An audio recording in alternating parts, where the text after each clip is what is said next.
तो चलिए एक सफर पर चलते हैं, आज से लगभग 4,500 साल पहले के दक्षिण भारत में।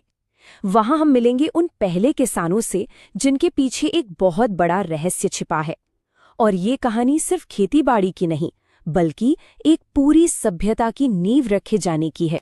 तो सबसे बड़ी पहेली क्या है? पहेली ये है कि ये किसान यहाँ आए कैसे।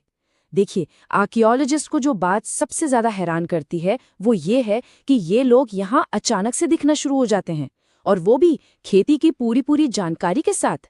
ऐसा नहीं लगता कि उन्होंने धीरे धीरे शिकार छोड़कर खेती करना सीखा हो। ऐसा लगता है वो बस आ गए। तो हमारी कहानी शुरू कहाँ होती है? ये शुरू होती है इन उपजाऊ नदी घाटियों और पठारों में। कृष्णा, तुंगभद्रा और पेनेरू जैसी नदियों के किनारे ये शुरुआती बस्तियां बसीं, जहां पानी भी था और जमीन भी।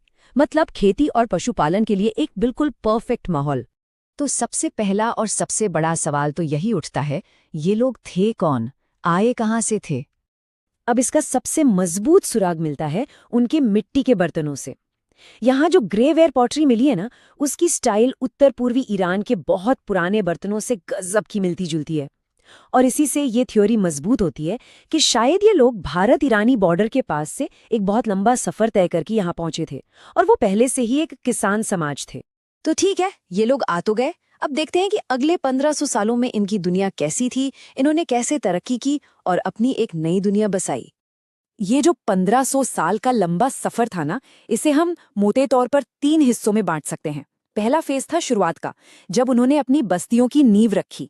दूसरे फेज में ग्रोथ हुई, नई नई टेक्नोलॉजी आई। और तीसरे फेज में उनका समाज और भी कॉम्प्लेक्स हो गया और दूर दूर तक फैल गया। तो बात करते हैं पहले दौर की, यानी लगभग 2500 ईसा पूर्व के आसपास की। उस वक्त ये लोग ग्रेनाइट की पहाड़ियों पर रहते थे, हाथ से मिट्टी के बर्तन बनाते थे और पत्थरों को घिस घिस कर पॉलिश करके कुल्हाड़ी जैसे औजार तैयार करते थे। उनकी पूरी जिंदगी मवेशियों मतलब गाय बैलों के आसपास घूमती थी और साथ में थोड़ी बहुत खेती भी करते थे। और हाँ, यहीं इसी शुरुआती दौर में हमें वो अजीब से राख के टीले भी मिलने शुरू हो जाते हैं, एक ऐसी पहेली जिस पर हम अभी लौट कर आएंगे। अब आता है दूसरा दौर, और यहाँ से चीजें तेजी से बदलनी शुरू होती हैं। लोग अब पहाड़ियों से उतरकर नीचे आ गए और मिट्टी फूस की बनी गोल झोपड़ियों में रहने लगे। उनकी टेक्नोलॉजी में भी एक क्रांति आई। मिट्टी के बर्तनों में नए नए डिजाइन दिखने लगे, और सबसे बड़ा गेम चेंजर था धातु का आना। पहली बार तांबे और कांसे के औजार बनाए जाने लगे। और फिर आता है तीसरा और आखिरी फेज। इस दौर में समाज और भी ज्यादा एडवांस हो गया था। अब मिट्टी के बर्तन हाथ से नहीं, बल्कि कुम्हार के चाक पर बनने लगे, जिससे काम तेज और बेहतर हो गया। तांबे और कांसे के औजार अब आम हो चुके थे। और सबसे कमाल की बात, टेकलकोटा जैसी जगहों से सोने के गहने मिले हैं। इसका मतलब साफ है कि वो अब सिर्फ किसान नहीं थे, बल्कि महाराष्ट्र की जोरवे संस्कृति जैसे दूर के समाजों से उनका व्यापार भी शुरू हो गया था। लेकिन इतनी तरक्की के बावजूद एक चीज थी जो उनकी जिंदगी का सेंटर पॉइंट बनी रही, खेती और पशुपालन का वो मिक्सचर। वो बाजरा और दालें उगाते थे, जो उस सूखी जमीन के लिए परफेक्ट फसलें थीं। लेकिन उनके लिए सबसे कीमती चीज थे उनके मवेशी। गाय बैल सिर्फ खाने का जरिया नहीं थे, बल्कि उनकी दौलत थे, उनका स्टेटस सिंबल थे और उनकी संस्कृति का एक बहुत अहम हिस्सा थे। और ये जो टेक्नोलॉजी में बदलाव आया, उसे यहाँ पर साफ साफ देखा जा सकता है। एक तरफ हैं सदियों पुराने पत्थर के औजार, और दूसरी तरफ है धातु की नई दुनिया। तांबे और कांसे से बने ज्यादा तेज, ज्यादा मजबूत और ज्यादा कारगर हथियार और उपकरण। ये सिर्फ एक टेक्नोलॉजिकल चेंज नहीं था, ये स्टोन एज से कॉपर स्टोन एज में एक बहुत बड़ी छलांग थी। तो चलिए अब आते हैं इस पूरी कहानी के सबसे बड़े, सबसे अजीब रहस्य पर, वो राख के विशाल टीले। जरा सोचिए, दूर दूर तक फैले हुए बड़े बड़े जले हुए टीले। ये कोई कुदरती पहाड़ियां नहीं हैं। ये टीले पूरी तरह से मवेशियों के गोबर को बार बार सदियों तक जलाने से बनी राख और कांच जैसी चीज से बने हैं।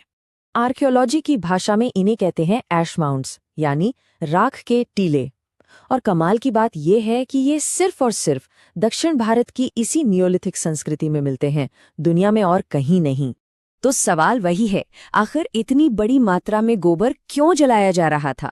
इस पर एक्सपर्ट्स के बीच 3 मेन थ्योरीज हैं, पहली कि ये शायद कोई धार्मिक अनुष्ठान था, हो सकता है किसी त्योहार पर पवित्र आग जलाई जाती हो। दूसरी कि इसका कोई प्रैक्टिकल कारण था, जैसे बस्तियों को साफ रखना या जंगली जानवरों को दूर भगाना। एक तीसरी थ्योरी ये भी थी कि ये किसी इंडस्ट्री का कचरा है, लेकिन वो अब रिजेक्ट हो चुकी है क्योंकि साइंटिफिक जांच से ये साफ हो गया है कि ये सिर्फ और सिर्फ जला हुआ गोबर है।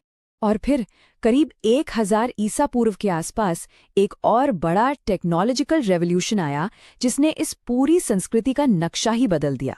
वो था लोहे का आविष्कार। लोहा आने के बाद तो जैसे सब कुछ बदल गया। अब औजार लोहे के बनने लगे, जो तांबे से कहीं ज्यादा मजबूत और आसानी से मिलने वाला था।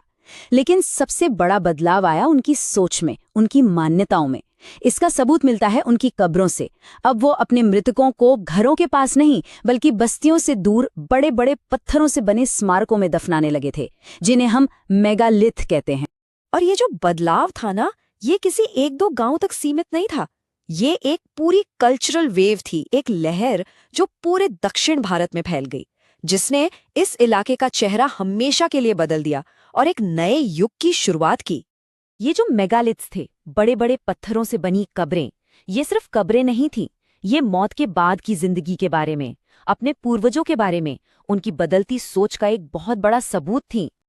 तो ये थी कहानी उन रहस्यमयी किसानों की, कैसे वो अनजान जगहों से आए, 1550 साल से भी ज्यादा समय तक यहाँ फले फूले और आखिर में एक एडवांस्ड आयरन एज सोसाइटी में बदल गए।